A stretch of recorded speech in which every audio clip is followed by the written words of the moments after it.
What's going on, people? Welcome back to another JSTV. Back again tonight. It's just a football talk show. I've got Toon with me, and I've got Bournemouth fan Craig. Good evening to you guys. Good evening, John. How you doing, mate? Good evening, John. I'm doing well, mate. I'm doing good evening to you guys. Doing really well, and just got back from Ellsbury. I was away for 2 days, did a course, and you know what? I'm just glad to be home, to be fair, but missing this as well, so I need to be up as well. So, guys, if you like the video, like what you watch, make sure you like and subscribe to the podcast. Also, follow Craig Up the Cherries podcast and UTICAD, and also follow Tony's also Black and White TV as well. Super chats are open as well. Just join on there. The link's on the top, just 99p. And if you like to super chat, it is always open as well. Hi to Sophia as well. She came up that disappeared. Hi to Sophia. Hope you're well. Do follow Sophia's Talk Football. And hi to Steve as well. Hope you're well. Right. We're going to talk about this, guys. I mean, start with you, Craig. Right, before we go on to Toad's got a lot to say on this as well. But before we do that, hi to Alan. Hope you're well. And hi to Lee. I hope you're well. Yeah, I mean, it's about this ITK. Now, it's not hardly in June. It's the 5th day of June, right? There's people on there. Now, I'm not going to mention names, right? But there are some people on there, right?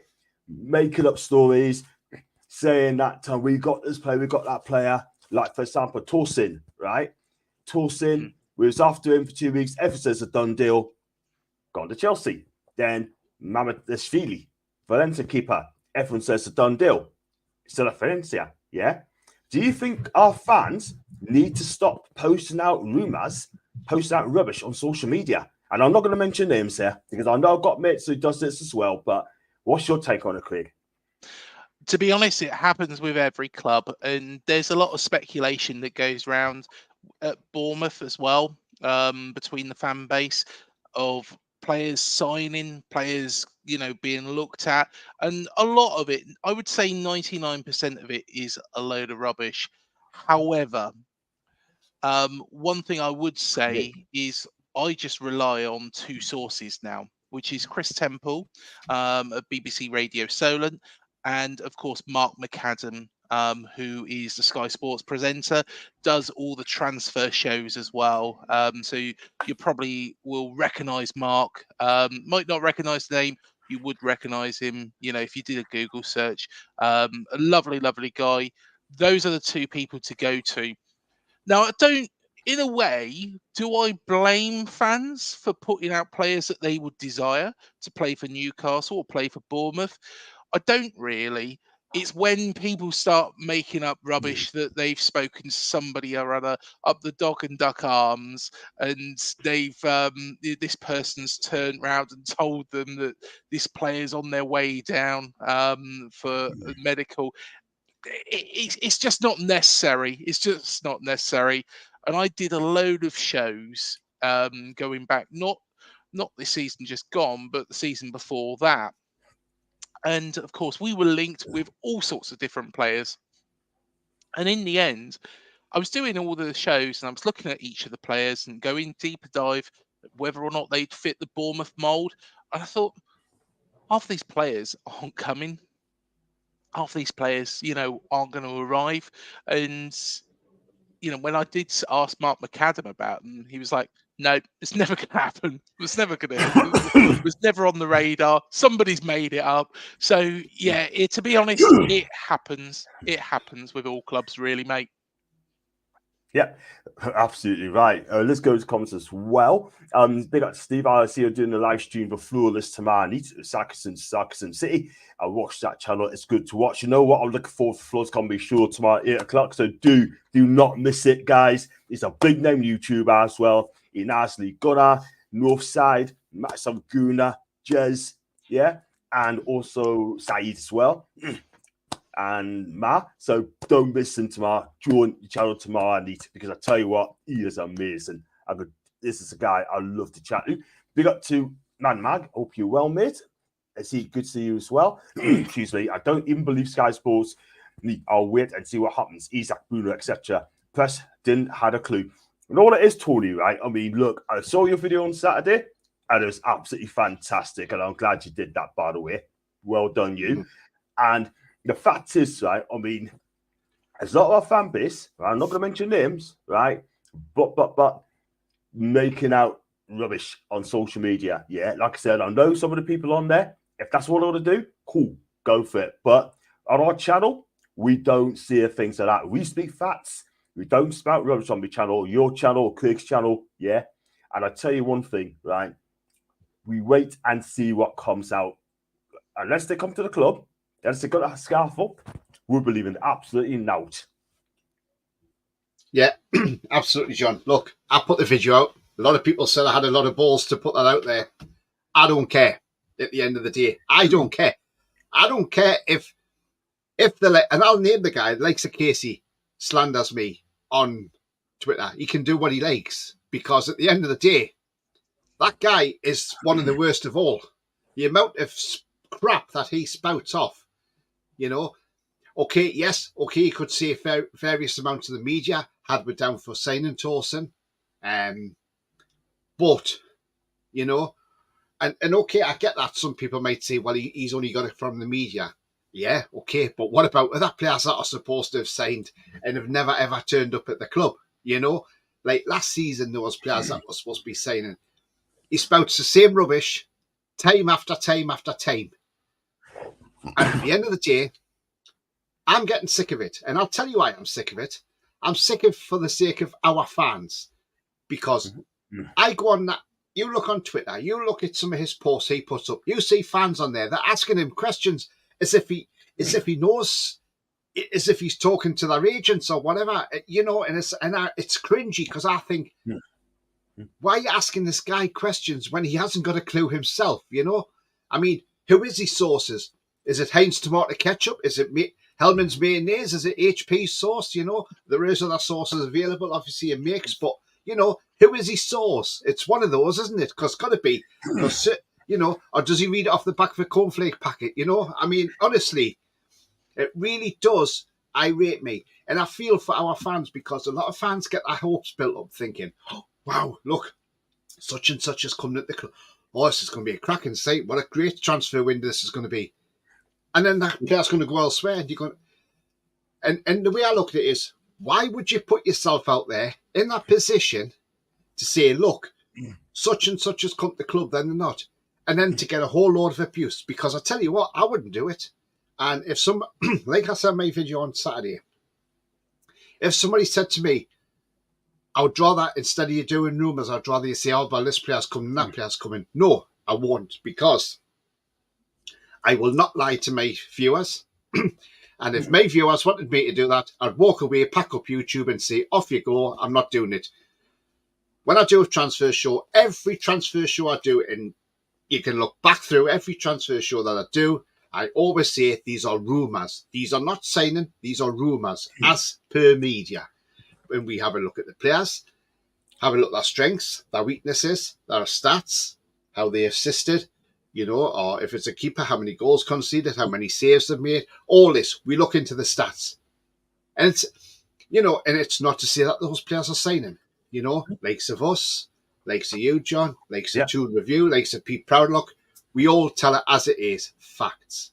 We do not lead anybody up the garden path, never would do, and I would be absolutely mortified if I ever thought that I had led somebody up the garden path. I would be absolutely mortified, because I want viewers to come to my channel or your chat or any of the channels and see that we are speaking truth. Because when you've got people like Casey spouting off bull rubbish, bull crap every time, then it gives us YouTubers a bad name, because people start saying, oh, well, it's the YouTubers are just as bad as well. No, we are not. Do not tar us with the same brush as what he is. You know, he's trying to be Fabrizio Romano. He'll get nowhere near Fabrizio Romano. Yes, Fabrizio gets stuff wrong. Like when we were signing João Pedro from Watford. He had it nailed on. Here we go. And then within 24 hours, it was completely bollocks, because we went for Isak instead. So, look, even the best ones can get it wrong, you know, and probably, and no disrespect to Casey, but I think Fabrizio Romano's got a lot more sources and intel above than what even Sean Casey would ever have in his lifetime, you know. So, as far as I'm concerned, I would say, look, enjoy the transfer shows when we do the rumours, when we look at players who are linked. It's not to say they're coming. The only time you can see when the player's official, when you see the official statement from Newcastle United that states a player has signed, and you see the official photographs of them standing in St James's Park with a shirt on, with a scarf above their head, saying, "Welcome to Newcastle United." That is when you know a player has signed. But until then, any rumours you see, take it with a pinch of salt, because that's all it is. It's a pinch of salt until it actually happens. Till that player dots the I's and crosses the T's. Fact. Absolute fact. Well said, man. Because I tell you what, right? I mean, half of these people on social media don't even watch the Spanish league or the Portuguese league or the Italian league, right? And some of the fans have never heard of this man Philly before. Yeah? Let's be real, right? No one don't watch sport in Lisbon. No one in our fan base don't watch Bologna. Let's be real about it. I'm not going to lie. But, you know, you got to do your research, right? And find out what the player is. People say, "Oh, he's great. Get him in, get him in, get him in." Yeah? It's easy to watch on YouTube, but you watch the whole thing. Yeah? It's as simple as that. I'll go through the comments, by the way. I do apologise, guys. Newcastle owners know they wanted the summer transfers and they're quietly doing their business without the media know our business. Alan, facts. Thank you very much, man. That's a brilliant comment. Big up to Mama Flossie. Mods, how are you? And a friend as well. Hope you're well. And everyone's bigging her up as well, which is great. Shows some love to Mama as well. And she's always on Instagram as well. And well spoken, Tony. 100% never true was spot on, man. Absolutely spot on. Good, thanks as well. Even to Carlos, I hope you're well, mate. And even to Carlos as well. And I watched Tottenham's first channel and I said, "Will 2 trophies and top 4 be good?" He said, "A trophy, yes, but top 4 not enough. Spurs must a win-win, but I don't think they can. They're better teams than top 4 is realistic. For me, Steve, I want a cup this season. I'll be happy taking top 6 and win a trophy because elite sports is all about winning the trophies, yeah? I know people's going to say, "Oh, we got to be patient, blah, blah, blah." No, 55 year, we haven't won a trophy. 69 year, you haven't won a domestic trophy, yeah? That's a long damn time, yeah? Let's be honest about it. I'm not going to lie. Big up to Jabba Dabba. Hope you're well, mate. And hi to Collis again as well. Yeah, so for me, right, I'm going to go back to you, Craig, as well. My opinion is just wait until it's on the dotted line, number one. Secondly, right, don't make up stories, right? There's too many to name, yeah? But at the end of the day, that's why Newcastle don't say anything, right? They do their business quietly, yeah? And when we get a signing coming in, when the fee's been agreed, right, even... I'm going to mention the 2 names as well. Graham Bailey is one of them, and also Damish Singh for Sky Sports. Well, Damish Singh came out and said that let's come Madrid, and I think there's another club this afternoon as well. It might be Lazio, or could be wrong, right? Saying they're interested in Lloyd Kelly as well. Yeah, right, whatever, right? But at the end of the day, even Sky Sports gets it wrong as well. Yeah, they do. And the reason being is there can be lots of changes at the 11th hour. How many times have we watched transfer deadline day and there's a player that is being rumoured and having a medical somewhere, and then some other team do jump in and take that player from that club? So there is times when Sky Sports or BBC or whoever will get it wrong. I just don't see. I completely agree with you, Tony. I just don't see the benefit of people making up crap just to get clicks. And you know, I'm quite happy, and I've done it before, where I have run through all the rumours and gone through. You know, okay, this player. You know, what's he like? But they are all rumours until they're in the Bournemouth shirt being confirmed at Dean Court. It is a rumour.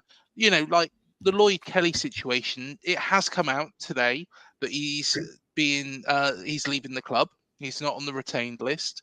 But until that point, it was all rumours whether or not he'd be leaving. We had an inkling. We thought what was going to happen, but until that point, until it's confirmed by the club, anything could happen.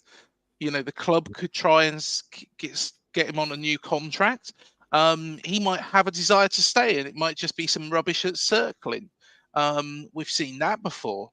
There's so much rubbish that comes out. Ryan Fraser, for example, when he was at Bournemouth, and of course he didn't sign that contract extension with ourselves to play through the COVID matches.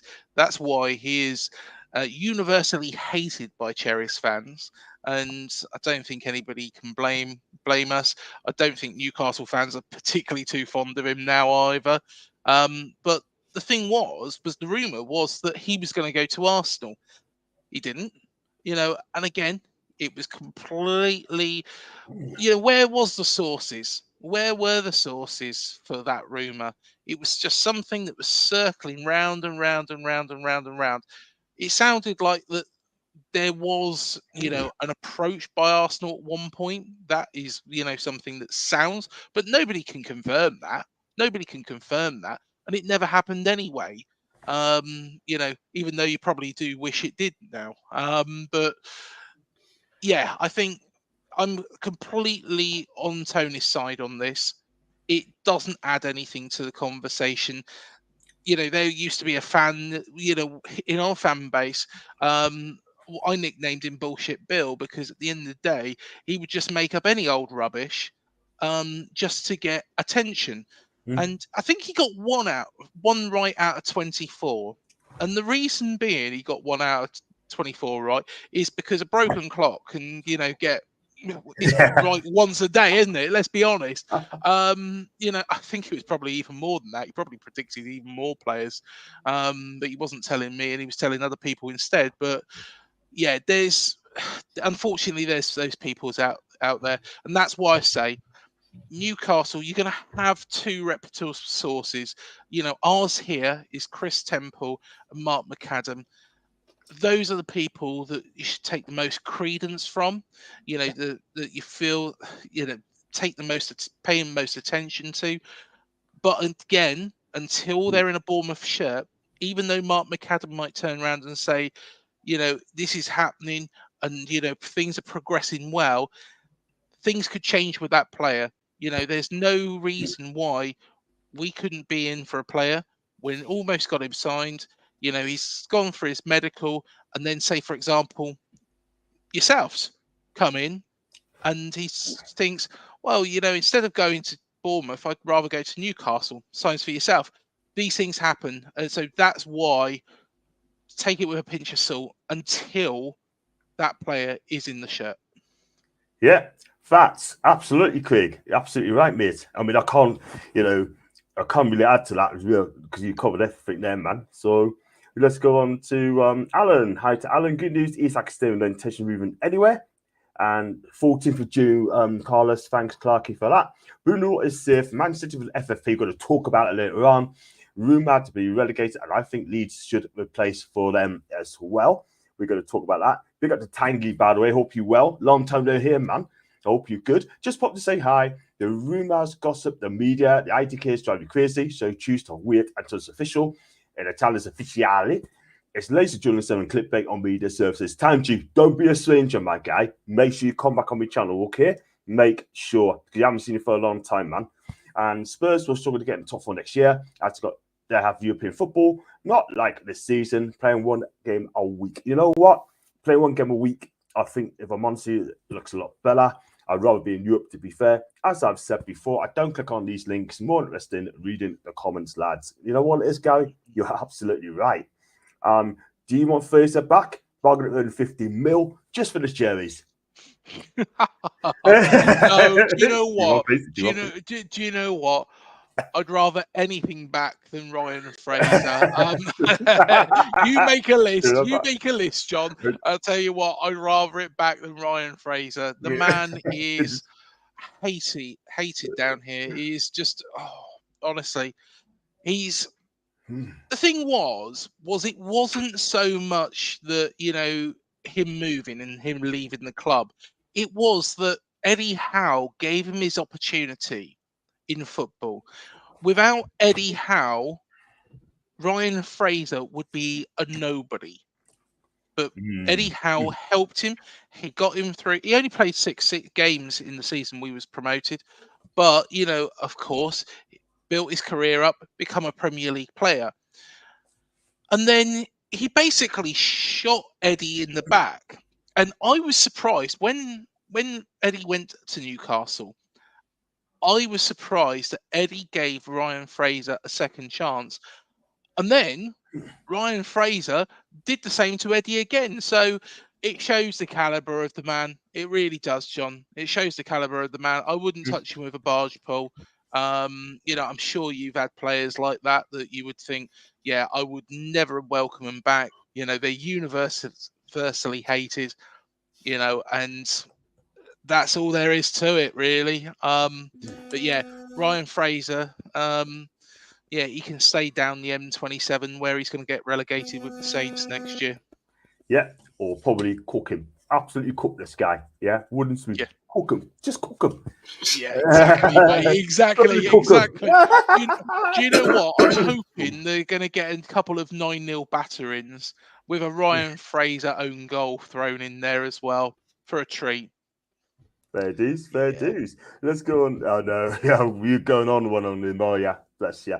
Lloyd Kelly, you're going to talk about Lloyd as well. Never rated him as a centre back, but it's a good footballer. If he goes to St James's Park, Howe would get the best out of him, and I think it's a perfect left back or defender as a Magpie as well. So that's the case, Mr. Harrison. Hi to you. I'm not even interested in rumours, gossips anymore. I just want hardcore facts and the truth.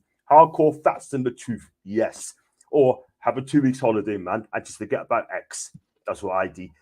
Wish him all the best as well. That's a Matt. The broken clock is right twice a day. And it's a 24-hour clock. That's a Clarky. Let's move on. Craig, I hope you get some signings this season, but beware, Chelsea is sniffing. Oh yeah, they are. They are sniffing. This is the rumor. And Milos Kerkez. There was an Instagram post. Now, I can't tell you much about this Instagram post because I looked at it once and then I just clicked straight off it and I was just like, what will be, will be. But it was basically a hint towards something. And unfortunately, Milos is a youngster. He's probably not fully matured as a footballer. And he is going to make these mistakes. Now, is he being directed by his agent? In fact, it's a very interesting thing, this, because, like I say, about the Ryan Fraser situation, I spoke to David Beckham's old agent, the agent that got David Beckham to go from Manchester United to Real Madrid. His name's Andy Banal. And he's turned round to me and he was explaining how agents work and how they orchestrate things. And I said, do you reckon that Ryan Fraser decided to make that decision on his own? Or do you believe it was the agent who turned around and told him not to sign? And he said, I don't think. He said, I know that's what happened. So agents are very, very murky. They're very, very dirty. And unfortunately, it does seem to be that maybe something has happened with Kerkez. Maybe it's a suggestion from an agent. Maybe Kerkez is just a bit naive, not mature. Who knows? But yeah, that's highlighted, the brought out the attentions of Chelsea. If Kerkez wants to move on, I think we should, as long as we get a decent fee for him, we shouldn't stand in his way. And that's more than what we've paid for him. Now, if we don't get that fee, then he's going to have to stay put. He's got a contract here at AFC Bournemouth. And that's why I think players should honour the contracts that they are given. If you sign a contract for 4 years, you should honour that, as a football player. Unless in extreme circumstances, say, for example, Berry situation or something, really untowards happens at that football club, you should honour that contract. But I don't believe, I think, if it is Chelsea who do come in for Milos Kerkez, then, I think they will probably offer more than, we've paid for him. It's then a case of who do we bring in? completely agree with Matt there. I'm quite relieved. I'm quite relieved at this moment in time, whisper it quietly, that nobody is looking at our other young centre back, because he, I think, is going to be even better than Kerkez. He is going to be possibly, and I'll say this now, and you can watch this video back in a couple of years' time. He is going to be one of the best centre backs in the world. I'd have money on that. And that's Ilya Zabanier. Absolutely. Absolutely. Check out for him as well. No doubt about it. And just go on to the comments as well. Kerkez, so young players moved about a lot. So I don't think loyalty is a strong point, but his agent will be feeling these stories. 50 mil would be good for the price as well. I got one on Twitter. That, isn't it? It's the money side. His agent is trying to get more money for Kerkez, which is good for him as an individual. But each time he moves, what will happen is he'll get a percentage of the transfer fee for arranging that deal. Say for example, if Bournemouth receive the whole 50 million, he might get 5 million from Chelsea straight direct. So how they all work out, I don't know. But all I know is that there is something significant in there for the agent. You read back at some of the, and I tell you one of the most interesting agents to actually read that back about, and it's Google his name. Well, it might be a struggle actually Googling his name, but it's Kia Jubarakin, who of course was the man who got Tevez to West Ham United all those years ago. And of course that highlights, to be honest, back then that was odd for the Premier League. Now, would that be so much of an odd deal? I don't think it would be. And I think that's how football has changed.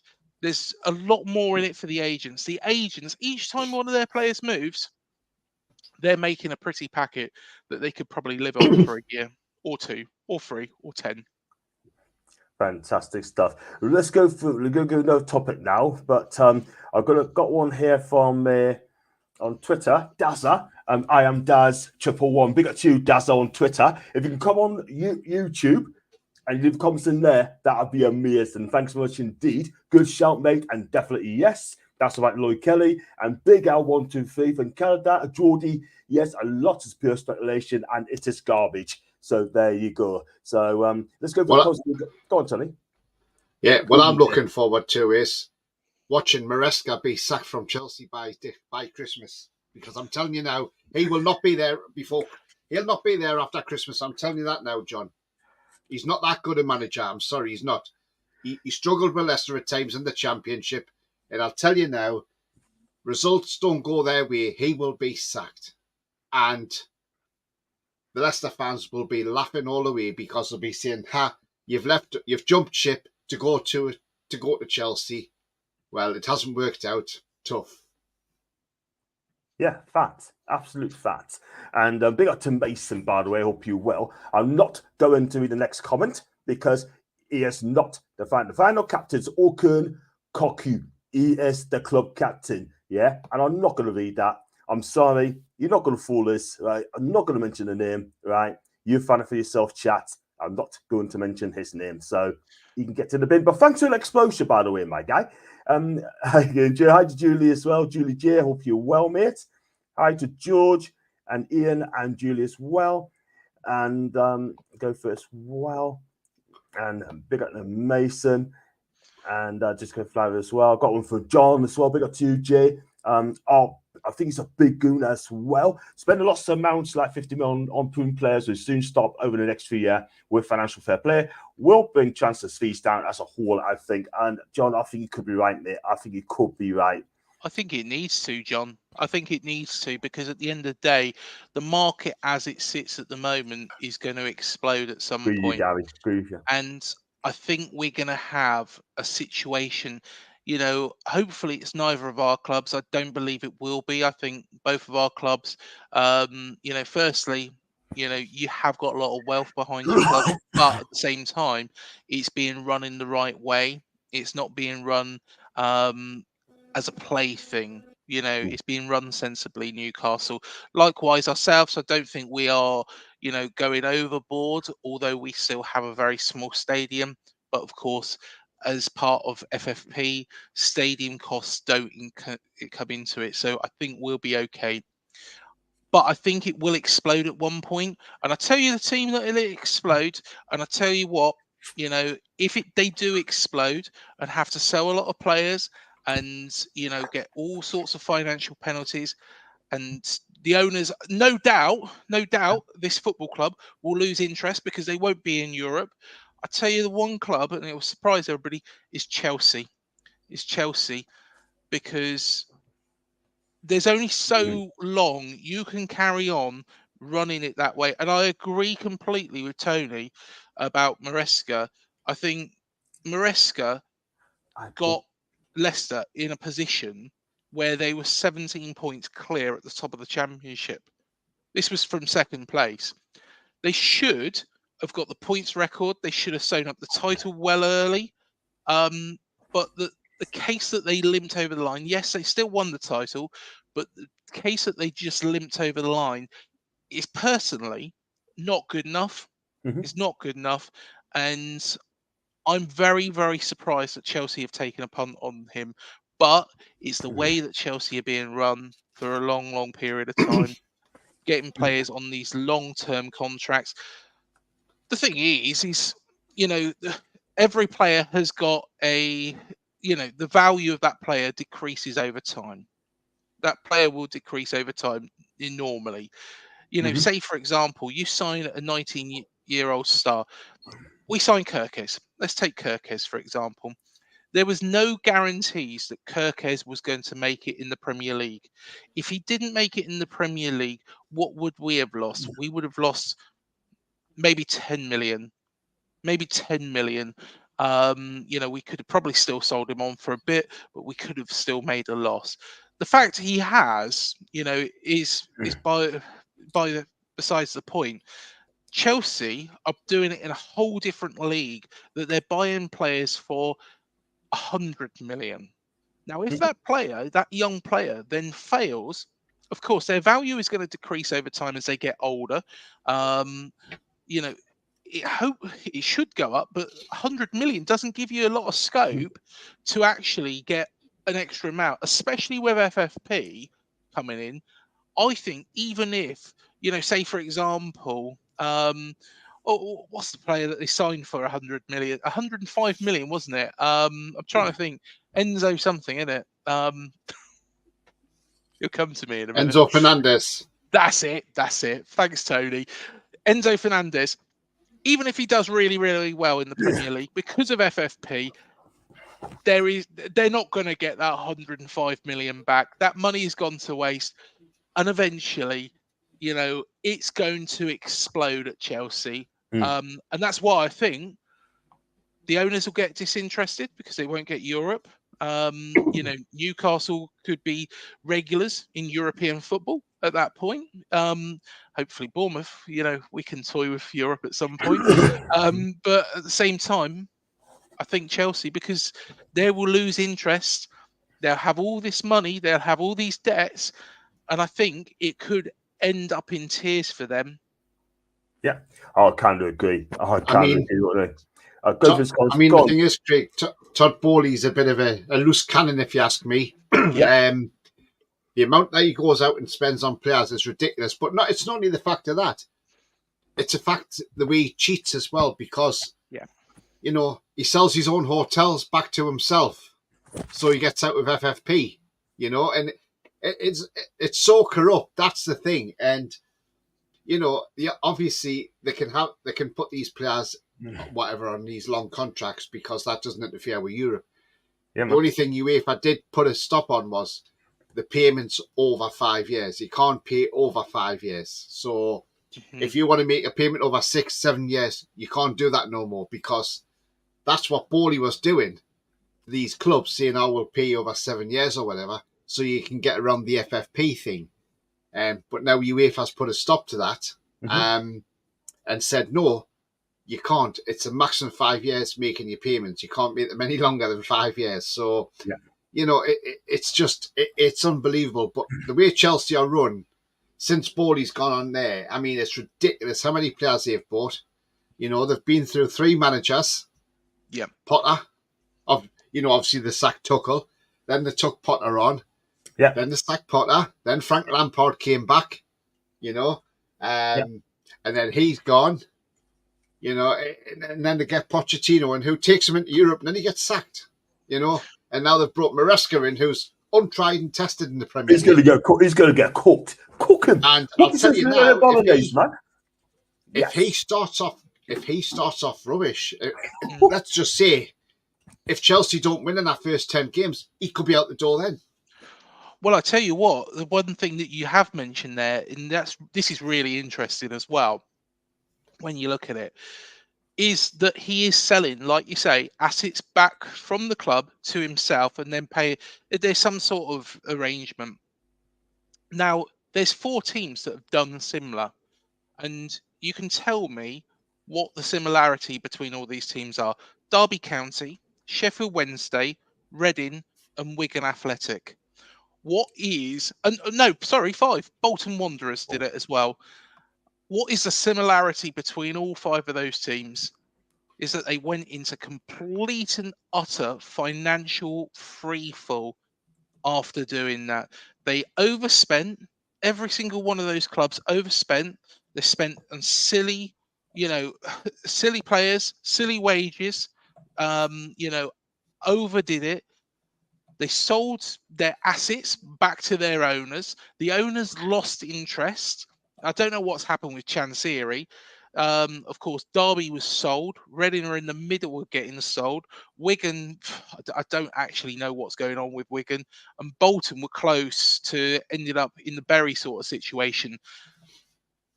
That is why football needs this independent regulator, because effectively, I could see that happening to Chelsea. Now, Todd Bowley gets bored of Chelsea Football Club.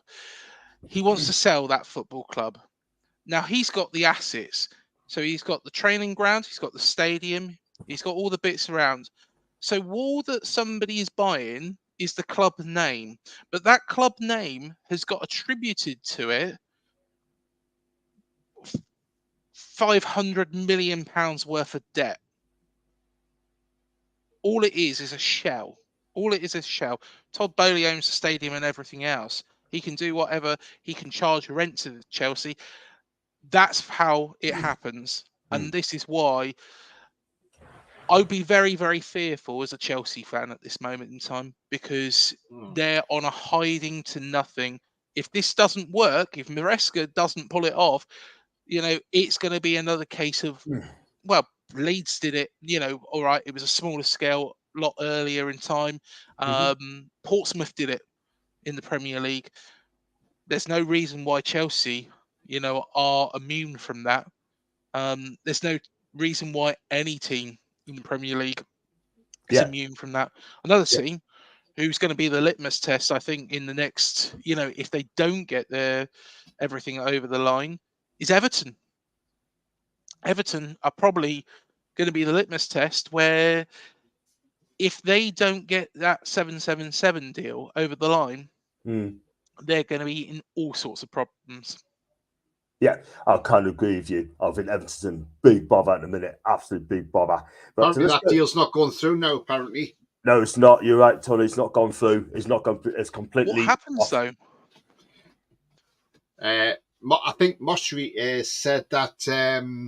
I think he was speaking the other day in an interview, and I think he said, "Look, they just have to see what they can do now and look for somebody else maybe to buy the club." But so in other words, I don't think he's got the money to keep putting into that club, and I think I wouldn't be surprised if they end up in administration next season. I really wouldn't, with a new stadium as well. I think you're right, Tony. I think you're so right. I mean, that doesn't look good for the club at all, and they got a new stadium as well in hand. So we'll see what happens on them soon. And when the fixture list gets released, if there's anything to go by, our season's fixture list, I'll be thinking they are trying to suppress this as a football club. Tanji, I think you're right, mate. And it feels if things do go down in wages, also as well, then there's real risk to just flood Saudis with the players. It depends whether they go to the Saudis or not. We should see. Chelsea have zero respect for managers. Big up to Bradley, by the way. Hope you well. Admin for Magpie Media.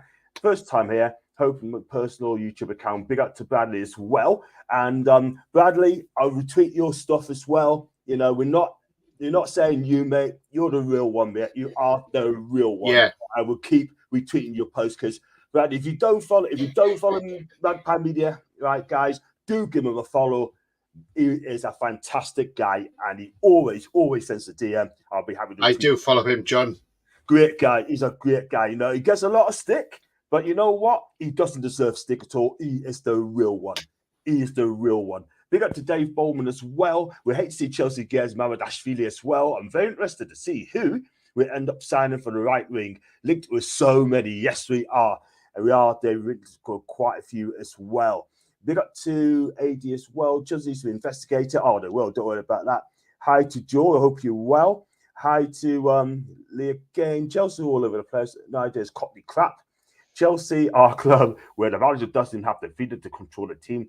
That the board has all the power. They just want a yes man. Or why, man. Even to my dog, Mag. I hope you well. No, call Mag Dog there, didn't I? I'm getting used to the share of the channels. No, I'm thinking on getting mass blocked like on X. Roddles, you know what, mate? Sharing the channels is really good. Big up to Craig Lee. Hope you're well. Hi to Goatfather. I forgot to say hi to him. Foxy. How did Bournemouth fans feel about Kerkez season overall? He was one I hope we would sign when he was in NUFC. And I tell you what, he's a really good player. Yeah. That's Matt. He's chatting to Matt. He's a little bit. He's a little bit rash though. I think, you know, there's been times during the season where, you know, he's made the wrong calls. He recently got sent off. You know, it was a stupid thing to do. You know, personally, I think there is that maturity level that he needs to improve on that. But he is a good player. You know, he will hopefully become a good player.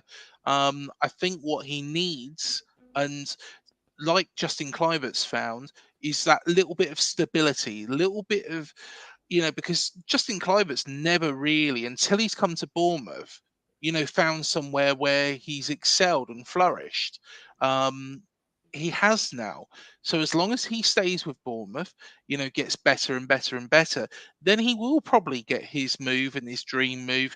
And I wouldn't be surprised if he does choose to go to Newcastle at some point, because to follow his father's footsteps. So yeah, I think there is that aspect to him as well. I think, you know, would he have been a good signing for Newcastle? I think it probably would have been better for him to join Newcastle than Chelsea, you know, if that's going to happen. Because I think Eddie, working under Eddie, he will get time. He will get, you know, a lot more coaching. And Eddie's very good at bringing players through, as you've seen there. And, you know, as we saw here, you know, he will bring players through. You look at what he's done with Joe Linton. He's turned him from a player who nobody would touch with a barge pole to somebody who's real quality. Yeah, 100%, my guy, 100%. And see what pans out there. Bowley hasn't broken any rules. Devil hasn't cheated. The financials may well catch up with them, though that's some key 88. Big up to you, man. And yeah, so that's the case. And then some of this one, the club should get John on a t-shirt doing this cooking FFP wouldn't be a problem. Cooked. I'll tell you what though, if it's my way, I'll cook the Premier League at Richard Masters. I'm cooking like a roast potato. And you got to Bradley. Listen, do follow Bradley Magpie Media. Thank you so much indeed. And it's hi to Ron. Cancel for 9. Yeah, that's interesting. Man Marg as well. Evening, lads. And John, I see you in a black and white top. Thank you very much indeed. Hopefully one day you win a trophy as well, Mr. Watson. Let's hope you win a trophy. Sell Chelsea to the scrap. You got to love Alan, haven't you?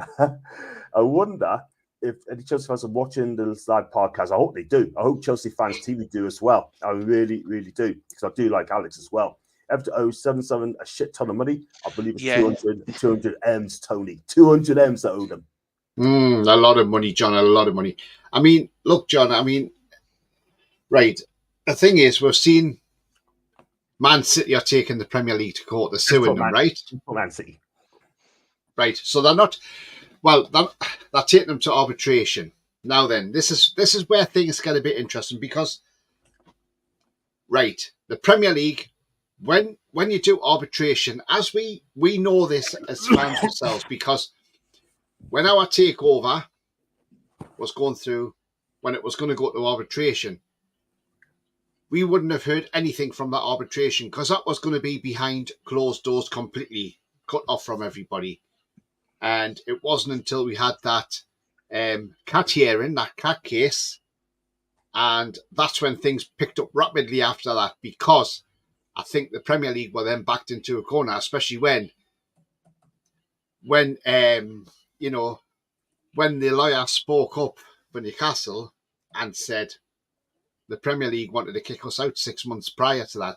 So I think the Premier League, after all that came out, I think they saw that's why I think our takeover went through so quickly, and other things got resolved quickly as well. But anyway, going on to this Man City business now, we know they're taking them to arbitration, right?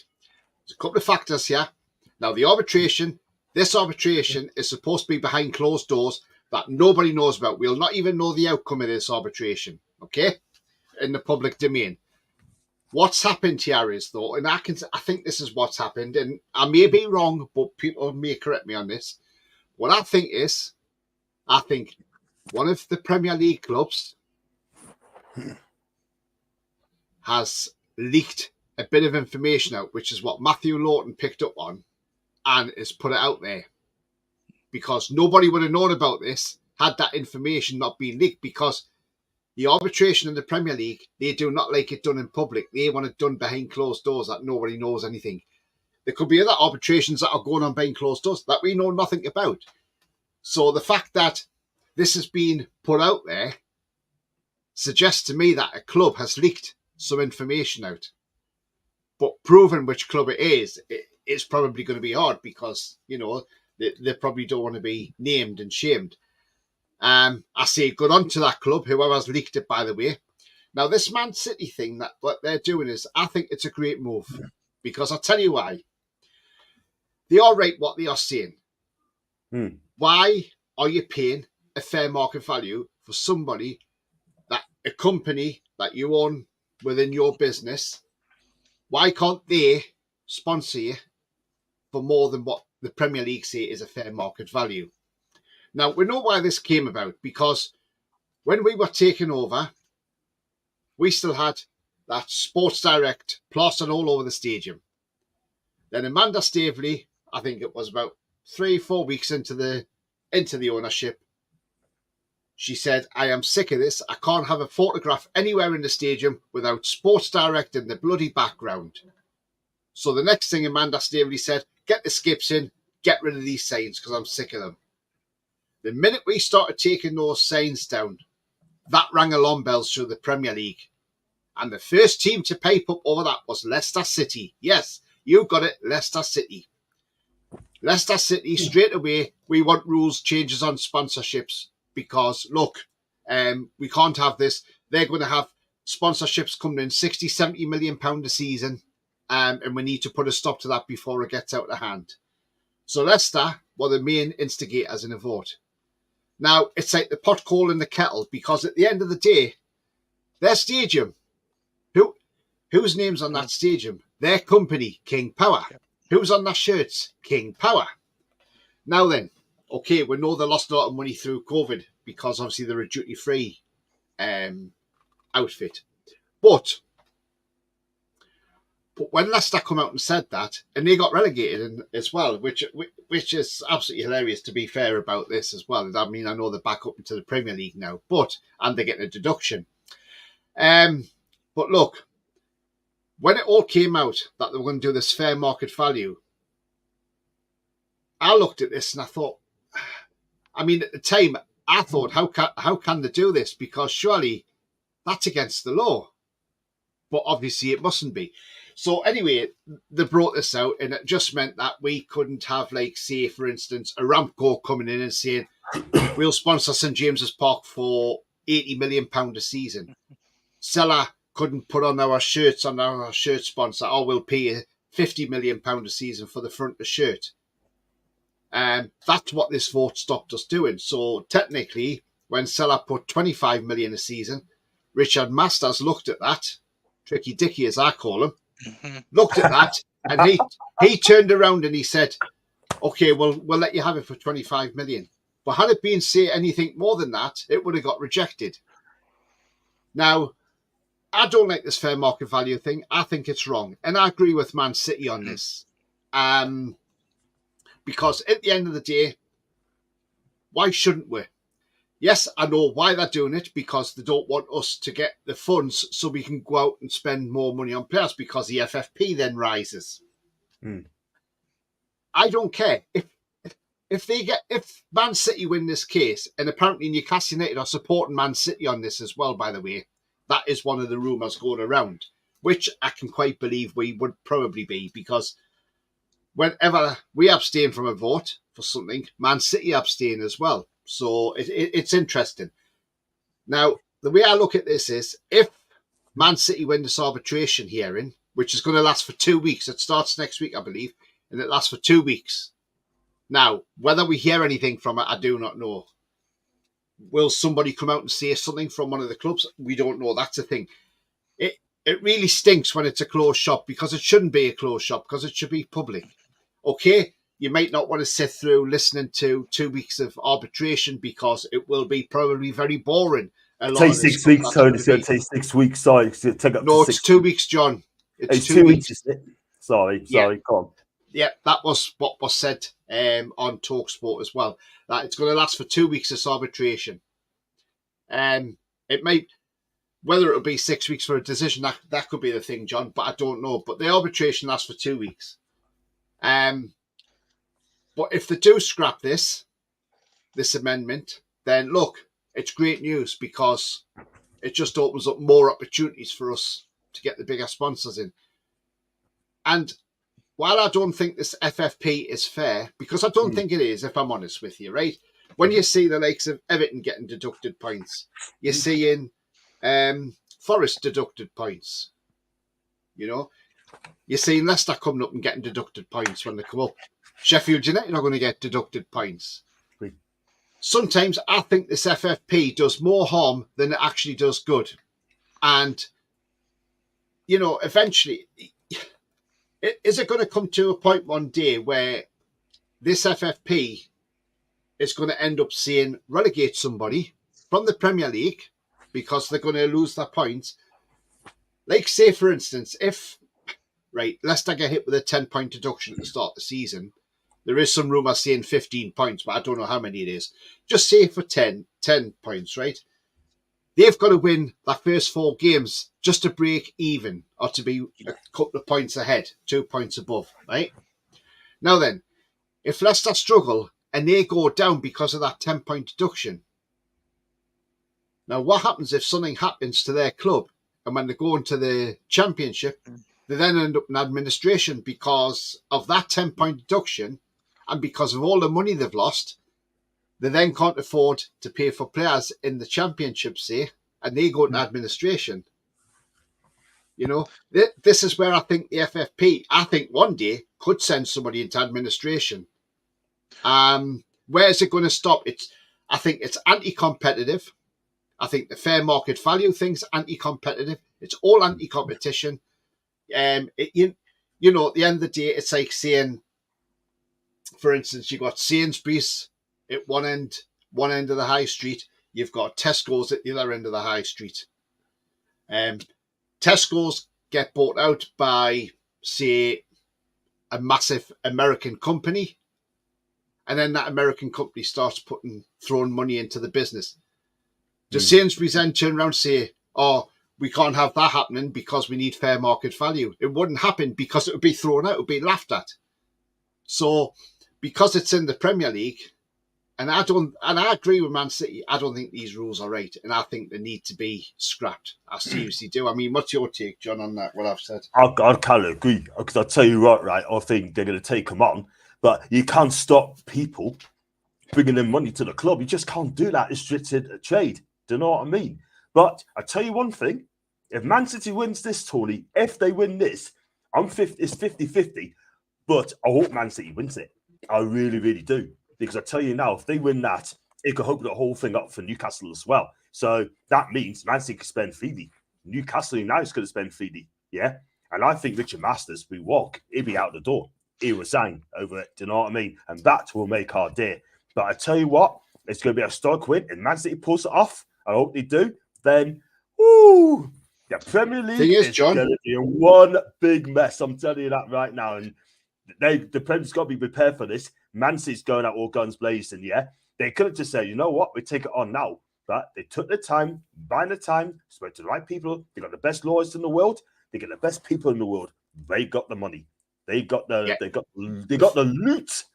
Guess what, Tony? It's going to get messy, but I see City pull us off. Thing is, John, right? The thing is, right, that if Man City win this case, this could just be the start of things to open up more cans of worms. Because remember, if you go back to when Keith Patterson stood up for our takeover, and he did say one day, he said, if a lot of that evidence got out about the Premier League, there'd be a lot of 6 a.m. door knocks by the men in the blue uniform, putting people in cuffs, like of Richard Masters and that. Now the thing is, right? People laughed at him when he said that, but he's actually being serious. And the thing is, right? If Man City win this could just be the beginning of a lot. It could spell the end of Richard Masters. I mean, look, we know Man United don't want this. Man U don't want this to happen. Obviously, because they're a cartel club. I know Mark Goldbridge has had his say on it, and he's not happy with it. And I thought, well, yeah, I know why you're not happy with it, because you don't want us being above you. That's why. But the thing is, this could put an end to the cartel as well. So, you know, I think it's got to be, and I hope Man City do win it, and I hope they really do smash it out of the park, if I'm honest with you, John, because that's what they need to do. They need to win this case. And look, on TalkSport, they had a financial expert who used to work with Man City, and he said what they're doing. He says, and even he said a lot of this reason the fair market value came in was when Newcastle had the Saudi takeover, because the clubs panicked. The clubs panicked through the Premier League, and I said, and I've said this for a long time, the clubs panicked as soon as Manda Staveley started getting them Sports Direct signs removed. The minute the first one came down, that was when the panic set through the whole lot, and that's why Leicester City shouted their mouths off first. Richard Masters has made an absolute farce of the Premier League last season. Really, he made an absolute farce, because he's punished Everton, he's punished Forest. You know, there is Manchester City with these 115 charges, but PSR shouldn't have been dictating. Now, there's two ways to look at it. And, you know, actually, you've opened my eyes to this a little bit more, Tony, because I was very much like, Man City, 115 charges. Why are they not being punished? But like you say, if you are to buy a company and you are to put money into that company, why should you be told of how much you can put in, how much you can invest, where the top sponsors are, and why? The biggest argument I've got with Manchester City is, why can't Newcastle do that? Why can't Bournemouth do that? But that all lies down at Richard Masters' door, because he's let Manchester City do it. What he shouldn't be doing, what he needs to be doing. Everton, for example, Everton are in a mess. They've overspent. You know, they've overspent on poor purchases. A lot of it is down to COVID. A lot of it is down to the stadium.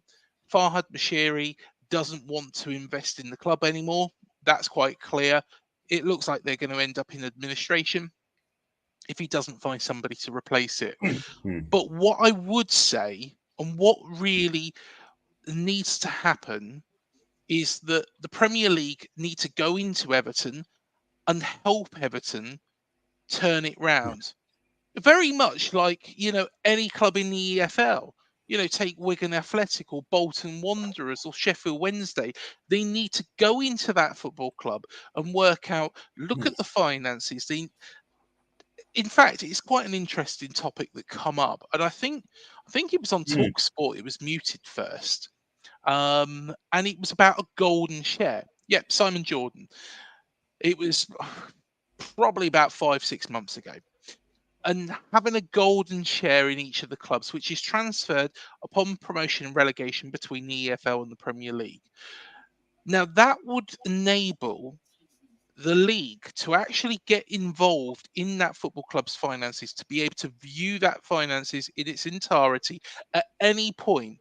If, say, for example, they could see a problem at Everton emerging, which, let's be honest, Everton fans quite clearly said, whilst they were spending all this money, they should have stepped in. But there's no way you can, because that's happened at Everton. That's one situation. You cannot stop Newcastle Hmm. because they are a stable club. They're doing things the right way, from spending more money, from actually getting more sponsors in. You've opened my eyes up to it, Tony, because it's something that I was very worried of, at Bournemouth. I don't particularly like that we've got a gambling sponsor on the front of our shirts. But at the same time, if it brings in the money and if there's more money to be made, by getting a sponsor, but we're being prevented, that's wrong. That's wrong. And Manchester City, if Etihad, we know how Man City are built up. The UAE is one of the richest countries in the world, if not the richest. They will plough money in, and Etihad is the national flag carrier of the UAE. Yeah, I agree. And very, very nice planes. I've got to say that as well. Being on one, been on them several times actually last year. But I tell you what, if they want to put more money into Manchester City, that is their prerogative. Like Salah, if they want to put more money into Newcastle, that is their prerogative. If Dafabet want to Agree. put more money into Bournemouth, again, it shouldn't. It should have that fair market value. You should be able to do what you want and be able to compete. And I completely agree. Man United don't want this. They will be adamant that they don't want this because they are part of that old cartel. I wouldn't be surprised if Liverpool was alongside them in this as well, trying to keep it all together. Mm-hmm. I agree. But the I thing agree. is, the thing is though as well is, like you say, that they don't want this, and that'll be the thing. But like I say, if Man City smash this out of the park, it's going to be absolutely massive. It's the same with your club, Craig. If your owner owns whatever a company, say, and they come in Yeah. and say, "Oh, they want to put the sponsorship on your shirt," it's got to go to Richard Masters, and he's got to make sure it's fair market value before he says yes or no to it. And it's wrong. It's wrong. And this is why I think when clubs come up from the Championship, we saw it last season.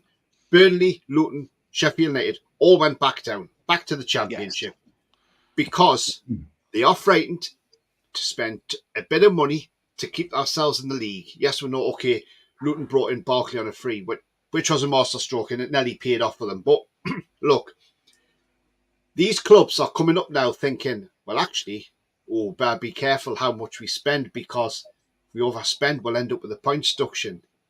And how is the Premier League supposed to be competitive if teams from the Championship who want to come up there and compete and try and stay up there, not just for one season, but for 2, 3, 4, 5, like Brighton have done and things like that, and like Leicester had done before they went down.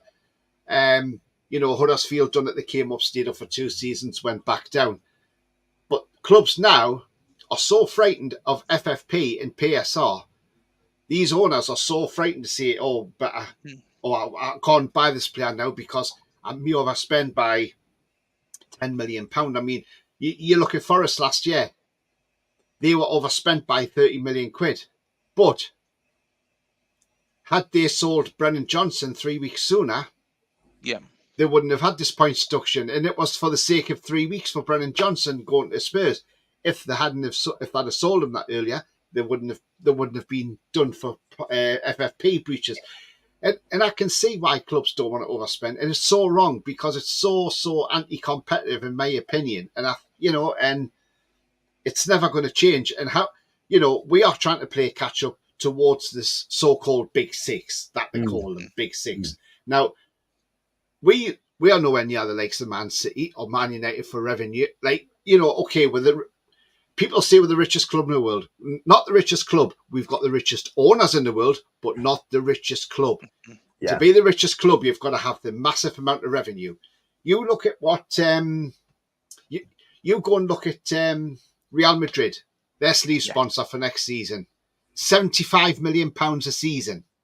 That's what we should be. That's what we want, but we can't get that yet until we get our revenues up, and that's what it's about. I wonder if Richard Masters would see that as fair market value for Real Madrid, but there again, he probably would because he'd have no choice but to put it through. But look, the thing I'm saying is, this is why we're trying to grow the revenue and we're trying to get as much as we can into the club. So we've got Adidas coming back under our former owner. I don't like to mention his name. I call him the Tyrant because that's exactly what he was. Mm-hmm. Yeah. He was a leech on our club. That's what he was, the fat man. And Castor coming in, £5-6 million a year for the supply of the shirts. Now we've got Adidas coming in, £40 million a season. It just shows you the amount of people that the club have employed now. The likes of, we've got Darren Eales there, we've got Peter Silverstone in the commercial department. We've just brought another guy in as well, But under our former owner, Penfold was the one in charge of everything, And it's just unbelievable, how much the club's changed with the new ownership that we've got now. I see new ownership that's been here nearly 3 years now. But you can see what we've done, but gradually we are trying to get it up. And that's why we've now got this fan zone coming in, which is being built at the moment, which hopefully is going to be ready for the new season. Mm-hmm. And that's going to bring in extra revenue for the club as well. So the more we generate, the better for us. Yeah. But we've got a long way to catch up. That's what I'm trying to say. I totally agree there. Let me just come to the comments as well. Sorry. We come back to it in a minute, Craig. So don't hold that thought. Yeah, no problem at all, mate. Sorry. Make sure you keep those likes coming through. Make sure you slash your likes as well, please, people. Yeah, we've got 60 people watching the show. Make sure you slash it up. Yeah, thanks so much indeed for that. Good evening. Is it all right if I ask Craig what's his views on Milos? We have discussed him. Linked to United and what's the fee we're taken for? Be 50 million plus. And he has the history of changing clubs as well, mate. So I'll put us down now. We're going to comment on that one slightly. And also for Craig, did Bournemouth have a bad injury record? Or Eddie was there? I think they did. Yeah, to be honest, in that last season, we had in the Premier League, we had a very, very bad injury record. To be honest, we did very, very well before COVID kicked in. We did very well. In fact, if I remember correctly, we actually went 1-0 up against Liverpool in the last game before. Yeah, it was the last game before COVID. But it was after COVID, it all just fell apart when players actually had come back from injury. So Eddie had his hands tied a little bit before COVID. We could have been in a better position, had we not had those players out. But I think to actually get the team restarted, I was worried actually. I've got to be looking back to it. I was a little bit worried about our preparation ahead of coming back. There was a number of teams that went and had, extended training sessions, games against other teams, within the local area. We could have done that. We could have done that. We could have had games against Southampton. Yeah, they were in the same league, but hey ho, teams in the Premier League were doing that. We had Yeovil, even Dorchester Town, whoever, play teams locally, get that fitness back up. because I think that is probably where one of our biggest failings was at the end of that season. And yeah, I think although yes, he did have that it was really that last season where the injuries did come through and hamper us. I think our preparation after, in between, whether or not that was down to Eddie or somebody else, wasn't probably good enough for the restart. But who knows? To be honest, nobody knew what was going to happen at that point. It was all up in the air. Yeah. I know that there was lots of teams having friendlies. It just seemed like we were just a bit behind the curb when really we could have gone to Yeovil, we could have gone to Dorchester, Weymouth, whoever. I know it's not the great standard of game. I know it would be behind closed doors. I know that they were playing players that they wouldn't come up against week in, week out. But, even if you got an 8-0 win against Weymouth, at least those players' legs are getting a run out, getting working, getting ready for that restart. Yeah. And I think that's probably where we failed a little bit at the end of that season. Yeah, fair enough. Very good comments there. FFP will scrap and go back to always. We could buy any player throughout the season. Lee, I have to agree. What I don't get is, though, you're a professional football club and you can calculate your finance to ensure you can play with FFP and therefore get the deduction. Surely that's incompetence at the club. That's Luke. Big up to you, Luke, by the way, man. That's a fair shout. The current FFP, PSR, whatever they will call it, next on fit for purpose. Can Sheffield United switch, Luton, and even track sponsors like Emirates? Not fair, not fit for purpose. It's for the big clubs. He's right, John. He's right. Andy, The thing is, John, as well. He's right. John, he's right. Man. The thing is, as well, John. Yeah. Eventually, I can see top players, and look, this. I said this a few months ago. I can see eventually top players saying, "Not going to the Premier League. What's the point?" You can only play for a certain club because they might have the finance, but other clubs won't have the finance to take you on. And eventually, players will go off to Saudi and play there instead because that's where the money is, because there's no FFP or nothing. So they can get, high wages and everything like that.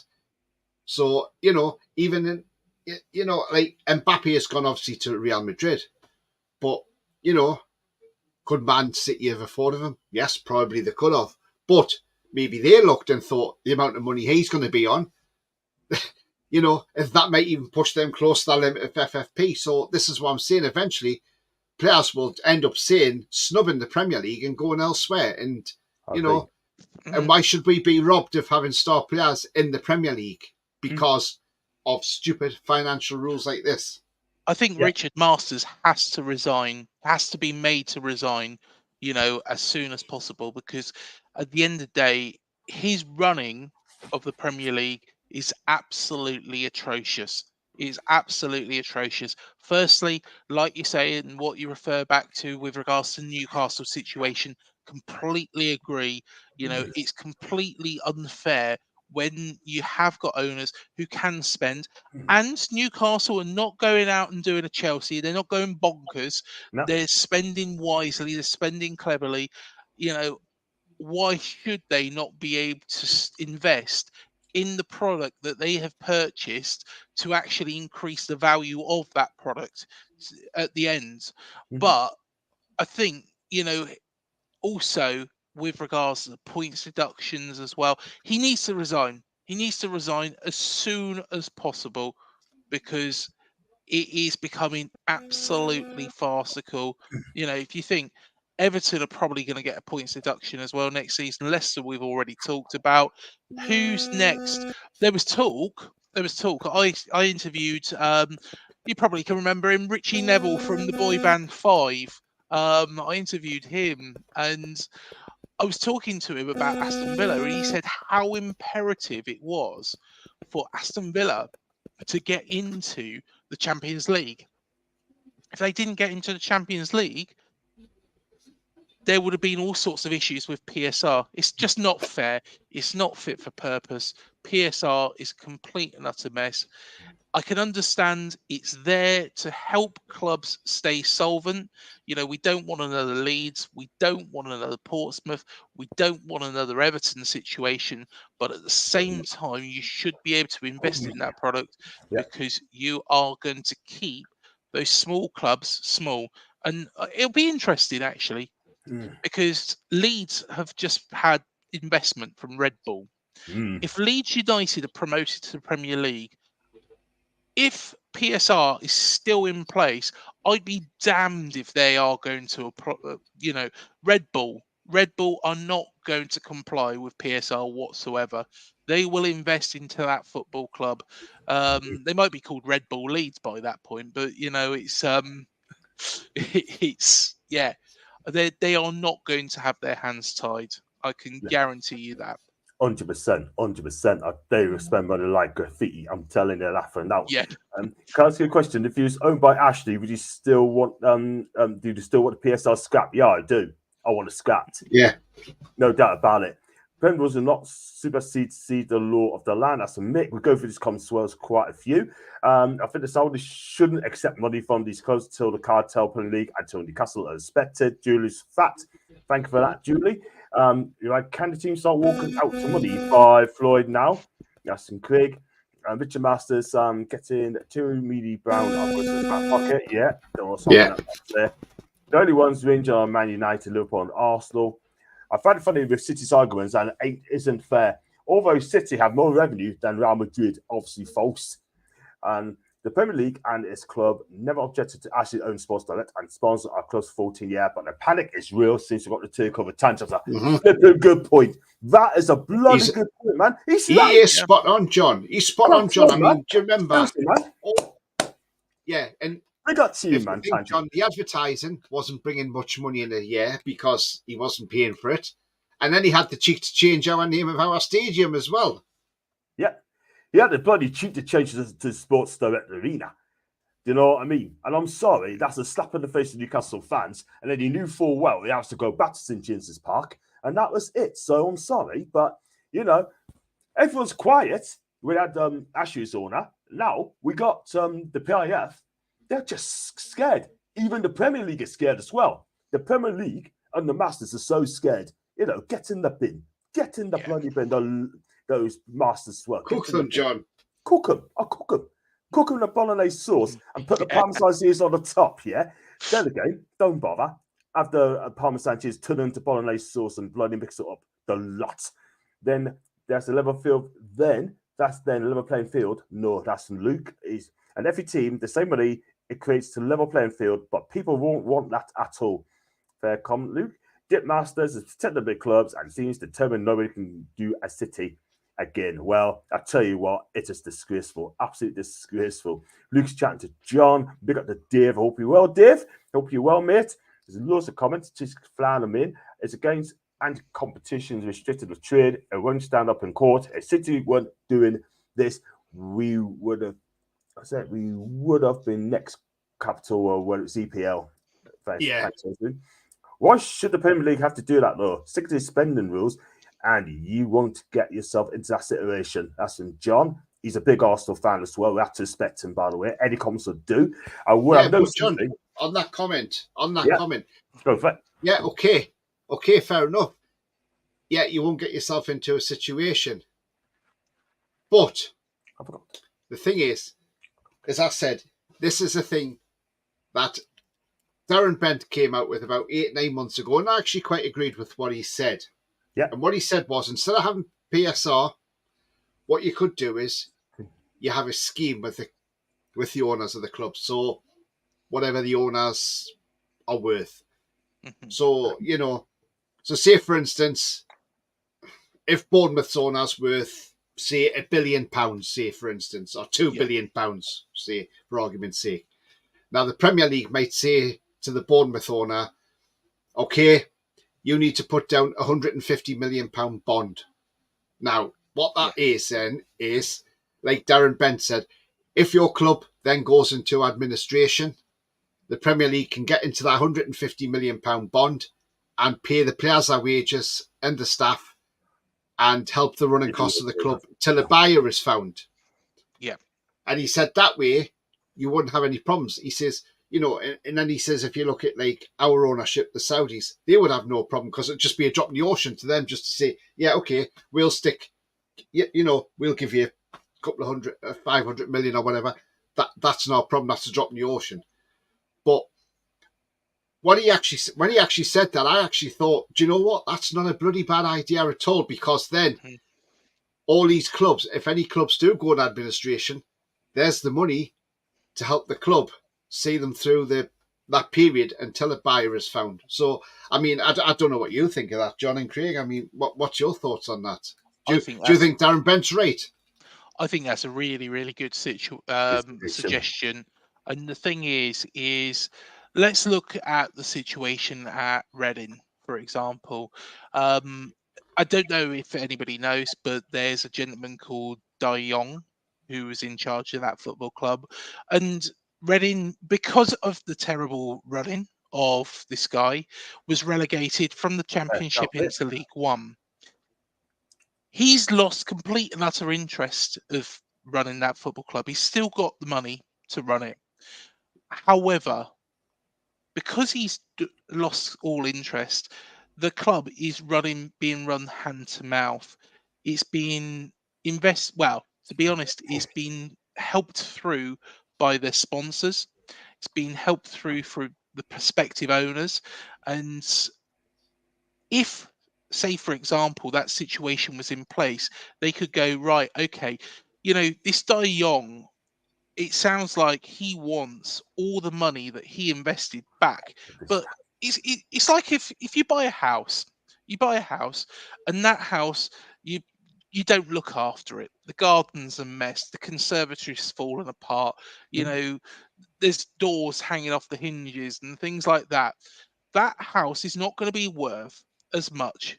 Well, you know, it could be, but you know, at the end of the day, it might not be worth as much as what you paid for it in the first place. And what really should be happening is that EFL goes into that bond that's this Dai Yong's put down and takes it out. Likewise with Farhad Moshiri at Everton, they should be able to go into a bond. I think it's a great suggestion.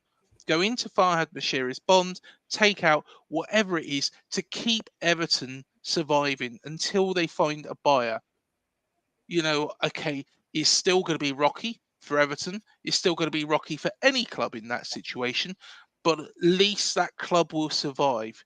You know, it would be absolutely awful, you know, because who knows what Everton have built up debt wise. You know, we've already talked about the 200 million that 777 Group have invested, and now they're no longer interested, that Farhad Moshiri has to somehow pay back, even though he's not interested in investing in them. What about this stadium? How much more has to be paid on that? Loans, you know, I can't see where they're going to get this money from unless they get an owner quickly, or Farhad Moshiri starts putting, you know, his hand in his pocket to keep the club going.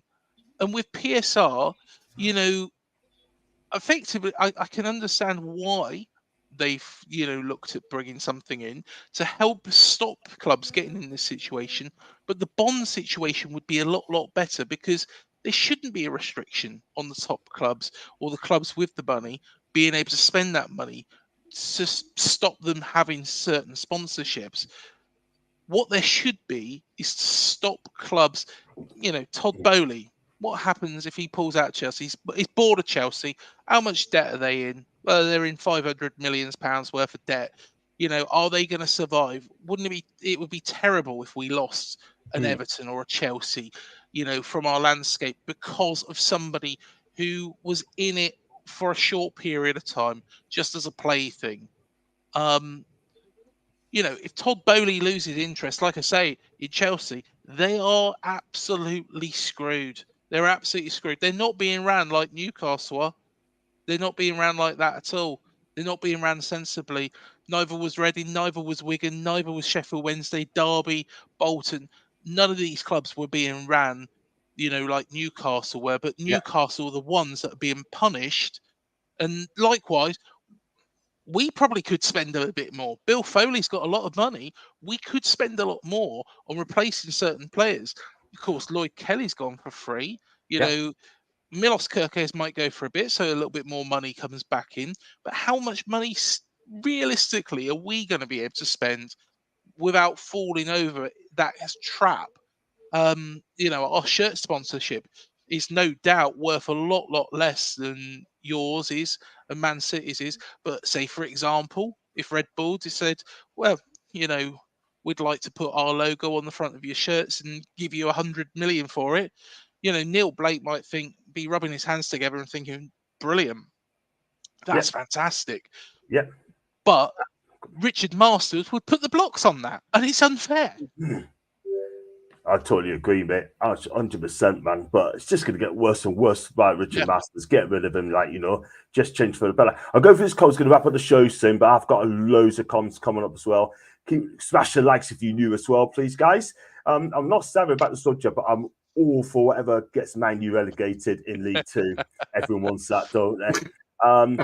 And Luke's talking to Toon. Question for Craig: Does your owner still on his? You have to repeat the question again, mate. Sorry, Mason. Comment time in a minute. If they've got FFP, it will solve so much as there will be so much money football again with the astronomical fees for players, clubs, and we get that money for players and reinvest. Yep, that's very true, Ethan. People, I think I've got a super chat as well. People say they want a fair playing field, but then say they want the club to have unlimited spending. Like what, Luke? I mean, look. We need to get rid. Sorry, man. Does he own Hibs? Does your owner still owns Hibs? Yeah, he's got part investment into it. So he's got part investment into a New Zealand-based club. So he's got investment into them, investment in Hibs, investment in Lorient. I believe he was looking at investment into another club as well. Mainly what he wants to do is build up a multi-club ownership. And again, this is another hot topic because you've got Manchester City who have recently done this as well, where Girona have managed to qualify for the Champions League because of the investment that they've been put into, and it's caused UEFA into a bit of a sticky situation. It seems like it's all resolved now, but it looks like he's aiming for that, that sort of style of approach. But yeah, he no doubt he's going to spend more and more money, but we are going to be the parent club. I did speak to a guy called Nicholas, who's a Lorient fan, and Lorient have just been relegated to the second league in France, the second division of French football. And I would be very, very frustrated. I can understand the hatred that comes from the Lorient fans towards Bournemouth. Not to the Bournemouth fans, but to the football club, towards Bill Foley, because it's not nice to have, somebody in there who Dongo Watara, I think we probably paid a fair amount for, but it's not nice to have, a little bit what feels like a one-way relationship. If, say, for example, Lorient found a really, really good French player and that player come through, what's going to happen to that French player? He's going to come to us and it probably will be for a cut price figure. Let's be fair. So this is another thing that needs to be resolved because that is something that Manchester City, of course, are doing. I think they've got about 12 teams, if I'm right in thinking. But yeah, Richard Masters, like I say, he has to get in the bin. He has completely lost control of football. And yeah, well, actually, we might get another sponsor. Actually, thinking about it next season, it's not been announced. At Dafabet, and at the last game of the season at home, they actually put loads of shirts on the back of the seats at Dean Court with "Visit Vegas" or No, it's like a Las Vegas tourist board. But I wouldn't be surprised if Bill Foley's got there's some sort of deal in that. You know, he was the man that took ice hockey to the desert. You know, he's quite a bold person. So I wouldn't be surprised if he's got some investment in that and will use that as a vehicle to get money into Bournemouth. Why shouldn't he? Why shouldn't he? If he wants to pay Bournemouth 100 million through that sponsor to, you know, have the name on the shirt and, you know, where we can invest, I can't see what the issue is. But of course, Richard Masters would say no to it. And that's just damn well wrong. I'm with Man City on that. Yeah. And you've opened my eyes up to that. It's, you know, I've learned something today, Tony. I've learned something, mate. Yeah, absolutely. I mean, just want to say, John, obviously there's a comment in the there's a one in the chat saying that obviously it's Luke Mudway, and he says but you would say that's incompetent by the clubs for buying players or giving wages to players that are outside their ability to pay. Well, the thing is, look, if what I want to say is, look, if there was no FFP, right, at the end of the day, you can still spend within your means, because at the end of the day, the way I look at it is, if there's no FFP and if an owner goes out and spends above their means, then at the end of the day, that's their problem. You never spend, like, 1.6 when you're living, you know, like any of us, do we go out and spend above our means? No, absolutely not. You know, because I wouldn't want to put myself in that position, neither would anybody else. If a football club spends above their means and then puts herself in trouble, then there's only one person to blame for that, and that's the owner of that football club. Yeah. You know, at the end of the day, spend what you have. But, you know, this is why I'm saying I think the FFP, it something needs doing. And I think this 105 million over 3 years is old now. It's gone, because as far as I'm concerned, we're not even going within line with inflation with this either. And it should have been up to 200 million over 3 years, if I'm honest with you. Yeah, I agree with you, Tony. Again, 110%. But yeah, I can't really add to that one, Tony. You're absolutely right, man. To be honest, I've little sympathy for some teams. Sheffield spent 67 mil last season. For example, the 3 French teams that were relegated spent 41 mil combined. Premier League in general just waste of money. Yeah, I kind of agree. Burnley spent 111 mil. Is that not good enough? Well, they gave it a go and still got relegated. Real City, Ghana, third division, gates massively dropped. Which rich owners are Ghana investing clubs now? Am I thinking that will take overs behind restrictions? Well, I tell you what, I mean, they still got bought in 2008, and look at where they are now. Rob's chatting to Luke. Could have been us, John. Yeah, could have been us. Because those owners wanted to buy Newcastle, and it was down to Dennis Wise and the fat man who were asking for too much money, and you know, they ended up buying City. So, you know, just goes to show. Yeah. You know, the fat man too greedy yet again. Yeah, man, absolutely. And he's already killed us. We had a turnover. We had more turnover than Tottenham Hotspur before I actually bought the club. And here we are. They got more turnover than us. That just tells everything that you need to know. Yeah, they can spend what they want. We cannot. Saudi's the only place that would pay the wages higher than the Premier League. Every other league, except for the outlets such as Bayern, PSG, Real, Barca, won't be able to afford the wages. That's from Luke. And you not heard of FFP, Luke. And Rob, thanks so much for your super chat, man. Really appreciate that. £5. Thank you very much. And he said, fantastic show, guys. But when are we getting onto the best of Britain clash between Wales and Gibraltar? Don't not pick again. I don't think Dublin plays Wales again. Well, I mean, he does, but I can't see it, man. Contradiction, though. You don't want another Wigan, Portsmouth, etc. But then one seems to spend what they want. It has to be sustainable. Do you know what it is, John? If you're going to compete, we've got the money, we can do it. Simple as that, man. But at the minute, PSR's killed us, yeah? We'll wait and see what happens with Man City, eh? And let's hope they win the day. Aramco, I'll tell you what, that'd be amazing. One day. What a chance of getting Bowen. I can't see him coming anywhere near Newcastle. He's got a 6-year contract, Dave. and he's rated 100 mil according to West Ham. I don't think we'd be getting him. He Also, did want to come to us, but he was at Weatherby Services on his way up to us when the fat man pulled the plug on the deal, and he went to West Ham instead. Yeah, exactly. Absolutely joke that. Joke that owner, former owner, is a joker. He really is.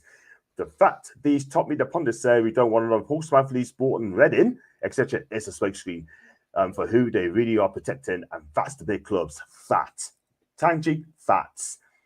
And every club is releasing players at the minute, getting them off the books. I said need to get rid of 8 to 10 players in the summer. We got rid of 5. Man, you keeping Evans, that's affordable. Wow. What's your thoughts on that, Rob, mate, of keeping Johnny Evans? Wow. And Luke's chatting to Rob. Everyone's chatting about this is good. Prime sample, Everton in that case. Everton buy the club 550 mil. 550 mil. Wow. It's better than the points deduction. Agree. And Wrexham versus City in the playoff final coming soon. Wow. And buy Everton's debt, pay for the stadium, and then rebuild a squad. 100 million at least, and then have to put at least 150 million bond down. It'll price people out of buying the club. I see where you're coming from. Are you sick of City? Yes, John, right? I'll tell you what's interesting, John. Yeah. There's a lot of people have picked this up as observing as well, and a lot of people are saying, is Guardiola, because obviously Guardiola said next season's going to be his last season as Man City manager. A lot of people are saying, is he doing this deliberate because he wants to get out before Man City are punished and before everything kicks off? It looks. What do you reckon, John? I think it looks like it done it. I mean, you do the maths here. De Bruyne wants to go to Saudi. Pep's going to make his last season, right? I'm sure other players will be thinking, you know what, I want everything at Man City. Do you know what I mean? But it's in the open. It's either they mustn't know what's going on, or they're going to think, you know what, I want to go with Pasha's new. But for me, we'll have to wait and see. But the pyramids are open. The pattern's opening, Tony. The pattern's opening. Do you know what I mean? You know what's going to happen. For their sake, they've got to win this arbitration. Then it helps us a lot. If they can spend what they want, we should spend what we want. And then, if we're not allowed to, we take them to court as well. Simple as that. But I hope it doesn't come to that, Tony. I hope it doesn't come to that, man. Do you remember the bongs and bribes that also George Graham, Bruce Grobbelaar from Liverpool and others took back in the early 90s? Imagine if it happened now, that's in Tangy, Tony. Can you remember that? Yeah.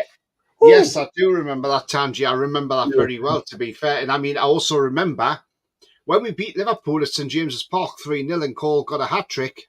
Now, if anybody hasn't seen that, go back and watch the vid. Go back and watch how easy Andy Cole scores 7 goals, because that was one of those games that Bruce Grobbelaar had a bet on that Newcastle would win 3-0 and Cole would get a hat-trick, and he got done for it. So if you haven't seen it, go back and watch it, and you'll see how easy Andy Cole scores his hat-trick, because honestly, there's no attempt from Grobbelaar to save any of them goals. And at the time, you just think it's a great win against Liverpool, but when it comes out in the open that it was a scam because of a bet, then you know it makes you even more livid to think of it. You know, even though it's great that we beat Liverpool 3-0 and Cole gets a hat trick, but you know, in the circumstances, you just think, you know, you've cheated your own team out of. You know what I mean? So, do you remember that, John? Yeah, I do. Scored a hat-trick in the first half as well. And I knew some of us was going wrong in that game. Some didn't look quite right. But I'm glad we won the game. To be fair. Right? Other than that, Grobbelaar got in the spot of bother. Yeah. Took the under court. Won the first case. And then on the appeal, he lost the appeal, didn't he? And then he got a quid or something like that. So, hey-ho. But talking about Liverpool, John, talking about our games against Liverpool, I mean, I remember being at the match when we played Liverpool and we won 2-1 as well. 2-0, sorry, when Enrique ended up in goal.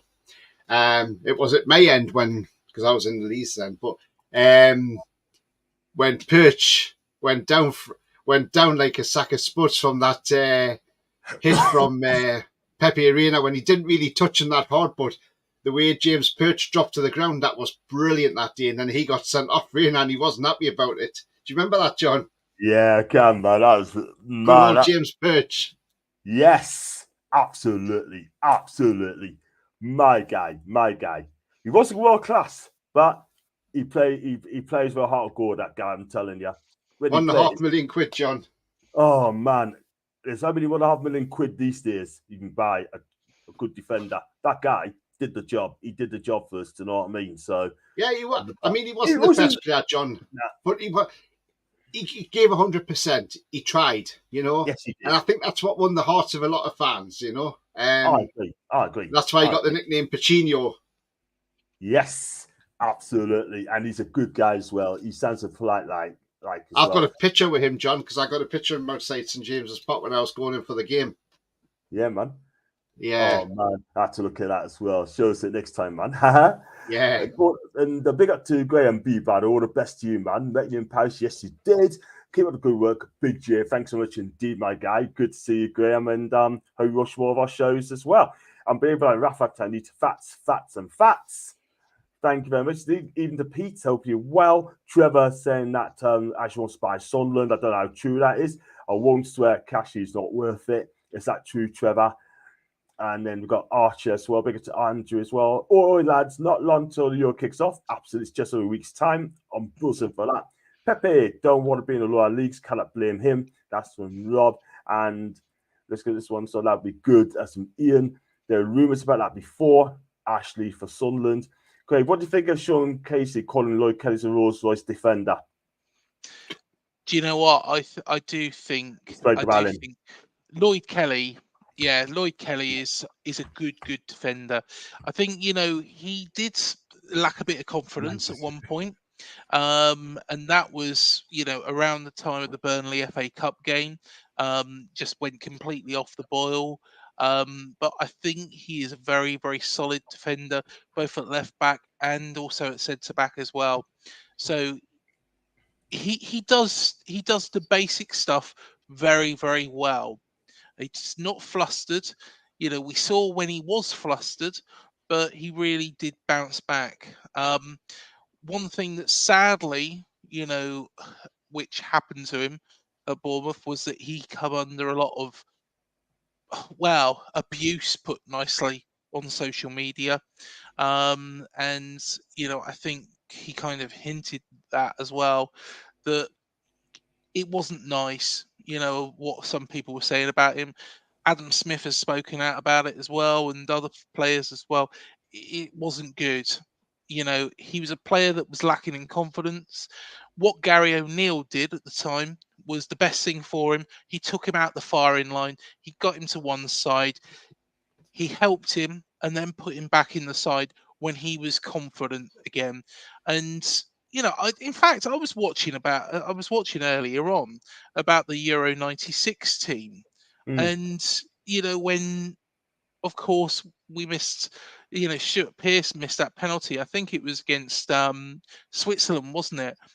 And Terry Venables had to make a call on him and had to make sure that he had, his head in the right place before he carried on, before he, in that tournament, before he was thrown straight back into it after that game. And that's what the best managers do: take their players out of the firing line, get their confidence back up, build them back up as people, and then put them back in the squad. Because Lloyd Kelly's always had quality.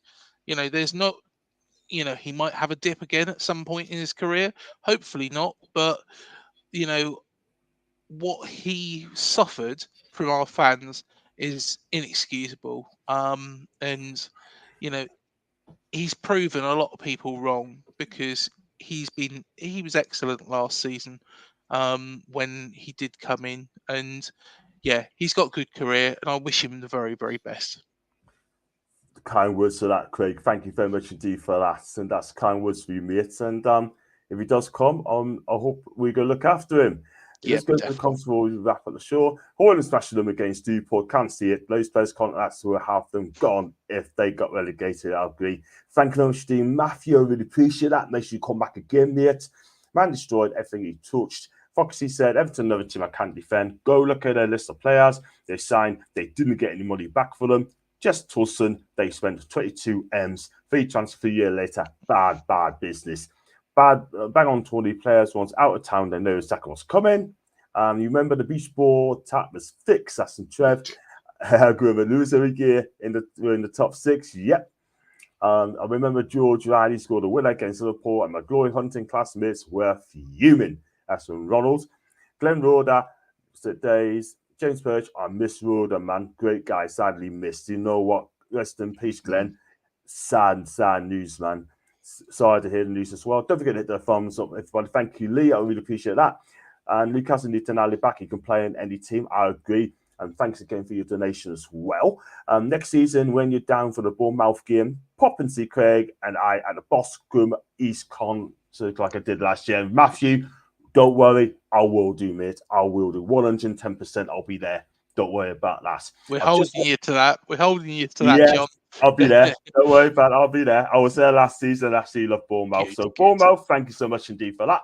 I've just watched them girls on YouTube. God, I did attempt to save them. I said, Ian, I kind of agree. And we got Ronald as well. Glenn Roder lived 2 doors away from my mates when playing for us in Fieldside, Wickham.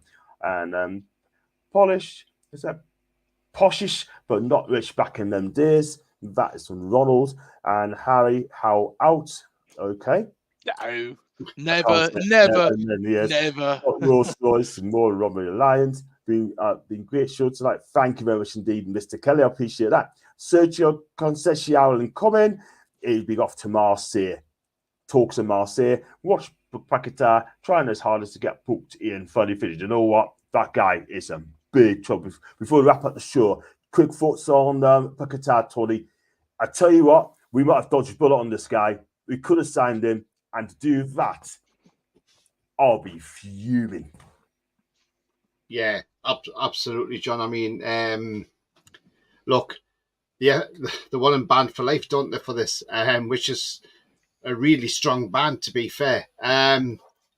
So, you know, he's going to get a ban regardless. It's just going to be interesting to see what length of ban he gets, though. He'll get a long one. He'll definitely get a long one. Let's be real about that. Let's not beat him around the bush here. And also as well, Craig, before we wrap up as well, looking at in Sky Sports News and Football Insider, that Newcastle is yet to reach a full agreement with Lloyd Kelly. Roma and Atletico Madrid are after this guy as well. Rumours, people. Rumours.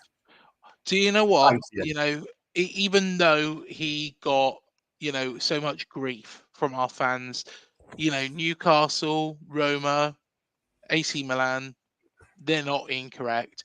You know, he is a good quality player. He's only going to get better.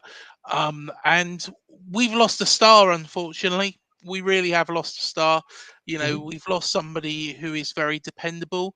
You know, not somebody you could say is somebody who he's not the greatest player in the world. We know that. But what he did was he did things well. He did the basics well. He was growing. He was getting better. I'm gutted we couldn't tie him down to another contract. Keep talking, guys. Keep talking because I'm coming out. Keep talking. Well, whether or not it's down to the case that, you know, if it is the social media abuse, it's really embarrassing from our club's fans. But also, you know, I'm hoping that we did offer him revised figures, and, you know, unfortunately, he just didn't want to take them. You know, it's up to him, and, you know, I wish him the very, very best. I would love to see him go to Newcastle. I think it's his most likely destination. You know, again, it's rumours until he's in a Newcastle shirt. But I think Eddie Howe would be the best person for Lloyd Kelly to work under. Yeah. I mean, look, if I'm honest, I'm not really sold on Lloyd Kelly. If I'm honest, I hope he proves us wrong. But I'm a bit underwhelmed by it, if I'm honest. Yes, it's a free. Yes, he can play left back. He can play centre back. I don't think he'll be the first choice left back next season. I think he'll be a bench player because Lewis Hall was so how well he played towards the end of the season. So I think he will be the starting left back next season. We're looking at getting 2 centre backs in as well. So it depends who we bring in the centre backs, because obviously we need to get one to eventually replace Shea, who's not getting any younger. Botman, the sales are out till January at least next year. So we're short in that department as well. So yeah, I mean, look, he'll probably play in some games like cup games maybe or whatever. But I don't think he'll be a regular starter. As I say, Lewis Hall will be the regular left back. Look, I know, as I say, I know it's a free signing, but I'm not really sold on Lloyd Kelly, if I'm honest. As I said, John, I think it's underwhelming. But, we'll give him a chance, see how he does. But, I was never sold on him when I first heard about him, but I want him to prove us wrong. You never know. He might be another Joe Linton, somebody who really does excel under Eddie Howe. I think Iriola has helped him, like Iriola's helped a lot of players. See, this is maybe, I was a bit gutted when Gary O'Neill was sacked at first. I was a bit gutted because the reason being is because Gary kept us up. He kept us up well. The last 4 games, was disappointing. I think he took his foot off the accelerator, but he did a job. However, I think Iriola, like Semenyo, when he was at Bristol City, when he signed from Bristol City, and of course Lloyd Kelly's from Bristol City originally as well, he blew very much hot and cold, for Bristol City. He wasn't a consistent performer. What Iriola has done is he's got him consistent. I think he's brought Lloyd Kelly's game on. Now, there's only one other manager who I could say will take Lloyd Kelly from what Iriola's taught him and take him on, and that's Eddie Howe.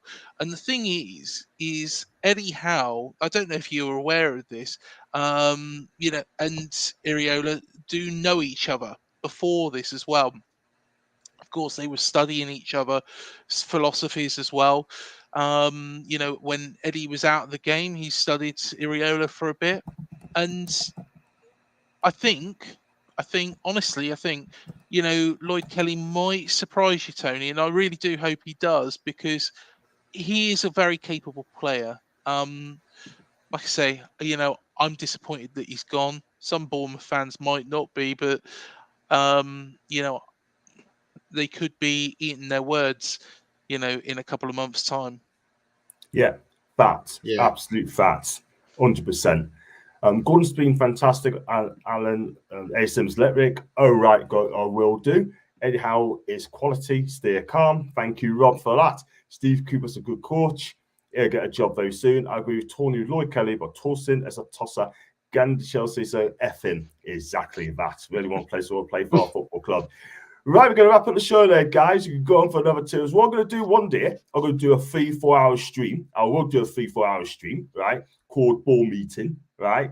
And we're going to talk about anything Newcastle, and it's an open show. If anyone wants to come on, I'll send put on the link, join in as well, and you can talk about it as well one day. It's going to happen. And it's been a great show tonight. And Craig, can you tell us where we can find you on your channel, man? Or you got coming up as well, mate? Yeah, of course. So we've had a lot of interviews recently. So we had Richie Neville from 5. We've also had Richard Archer from Hard 5.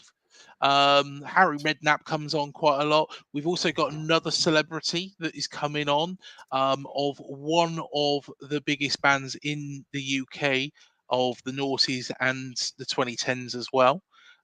So they're still going, but he's not in it anymore, so keep your eyes peeled for that. It's going to be a very interesting interview. So you can find us at UTCIAD-AFCB on Twitter, Facebook. You can find us as well on YouTube by that link. I have rebranded it to Up the Cherries, because Up the Cherries in all departments, UTCIAD is a bit of a mouthful. A lot of people were getting a little bit confused what it actually means and being able to say it. Some people were saying it the wrong way around. So yeah, it's now called Up the Cherries. But yeah, do come and subscribe to us and come and watch some of the interviews, because they're really interesting. If you do like your music, like me, then there's some real good stuff on there for you. Fantastic stuff. And there's UTICAD UTC IAD, up the cherries in all departments. Or up the cherries now, I call it. Fantastic. I think Mum will probably put it in as UTC IAD. Yeah, you see what I've rebranded it up the cherries, can't you now?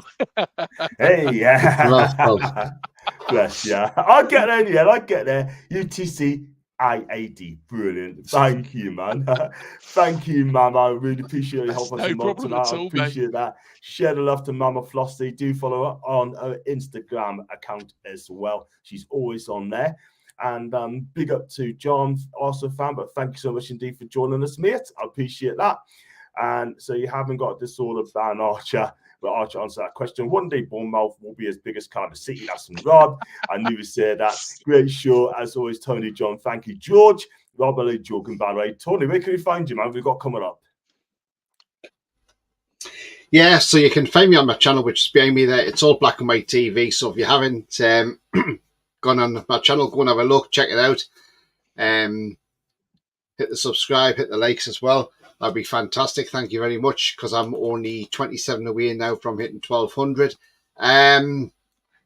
Friday night, I have got the pre-match show, so join me for pre-match. England versus Iceland at Wembley Stadium. I'll bring you both lineups as well. So do join me for that. And I'm not sure what is coming up tomorrow, but I may have some sort of show tomorrow, so do keep an eye out. But definitely Friday, the pre-match show will be on as well. And then next week, there'll be obviously other shows on, and there'll be one which will be probably next Thursday, maybe a look ahead to the Euros starting next Friday, where Germany face Scotland. And through the month of June, every night you can catch me for a roundup of the Euros for the games on that day, and we'll have a look back at the games of the day. And can't wait for the Euros start. At least we've got a month of football. It just means the football season comes round a little bit quicker, because the month of June into July goes because we're watching the Euros. So everybody be happy. Plus, it's a good chance to watch Euros because I can sit there with me notepad and pen and think, who would I like on my shopping list? But yeah, it's a good thing to do as well. So it's always nice to look at. So that's it. Thanks very much for having me on, John. No problem, stuff. No problem. There you go. UTC IAD AFCB. Do hit that subscribe button, please, people, to watch Fraser's channel. It's some fantastic show. Deserves more followers as well. And also, it's all black and white TV. If you're new to the chat, that is Tony's channel, is rising all the time. And come on, guys, Welsh supporter is where it is. D-Day tomorrow. Well, good luck tomorrow for your team, Rob. Hope you get that win. And inflated player prices of Euroflash in the pan. There's a lot of money. It's a hell of a lot of money. There's tickets this time. England kick off against Serbia on my late dad's birthday. Ronald, rest in peace, your great late dad as well. We're thinking of you as well. And Mama Flossie, love you lots as always. Thank you very much for modding as well. Hope we'll be back on the next show as well. And guys, if you like the video, like what you watch, do subscribe to John Sinclair TV. The numbers have gone up as well. I've got over 8,500 subs. Thank you very much indeed for that. And as always, like and subscribe. And as always, and that goes to Rob and my favourite as well, Floss. And as always, guys, how are we the lads? Have a fantastic